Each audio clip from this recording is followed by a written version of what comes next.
अरे रजनी ने इस राधिया का हाथ क्या पकड़ लिया और इस राधिया ने एक बार रजनी की जान क्या बचा ली। तुम लोग ये भूल गए कि रजनी को इस हालत में लाने वाली ये राधिया ही है।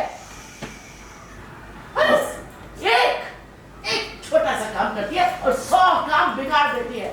लेकिन पता नहीं तुम लोगों को कुछ दिखाई क्यों नहीं देता। आप शांत हो जाइए। आप अरे छोड़ो, हमें शांत करने के बजाय खुद होश में आओ। आंखें खोलकर देखो बेटा, कहीं ऐसा ना हो कि तुम जीवन भर हाथ मलते रह जाओ। हाँ, तो कंटिन्यू प्रथम पे चाहिए। कंटिन्यू दादी एंड एक्शन। कहीं ऐसा ना हो कि तुम जीवन भर हाथ मलते रह जाओ।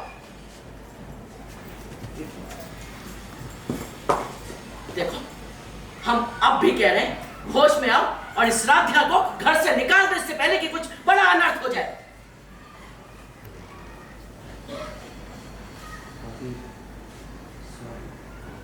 लेकिन मुझे ऐसा लगता है कि अगर हम राधा को घर से भेजेंगे तो माँ की हालत और बिगड़ सकती है, इसलिए राधा भेजनी चाहिए। कंटिन्यू दादी कुछ ठीक है, लेकिन बेटा एक बात याद रखना, मोह उतना ही अच्छा होता है जब तक वो किसी के लिए खतरा ना बन जाए।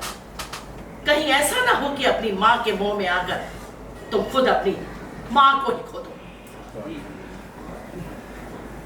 माँ, मेरे ख्याल से प्रथम बिल्कुल सही कह रहा है। आप हाँ तो ठीक है भाई, बड़ा बुरा लग रहा ना सबको। नहीं बोलेंगे हम, जाओ, एक शब्द नहीं बोलेंगे। लेकिन एक बात हमारी याद रखना, अगर कुछ हो गया, कुछ ऊंचा नीचा हो गया और रजनी के ऊपर ये कफन चढ़ा ना, तो याद रखना कि इसकी पूरी जिम्मेदार ये राधिया होगी। माँ, आप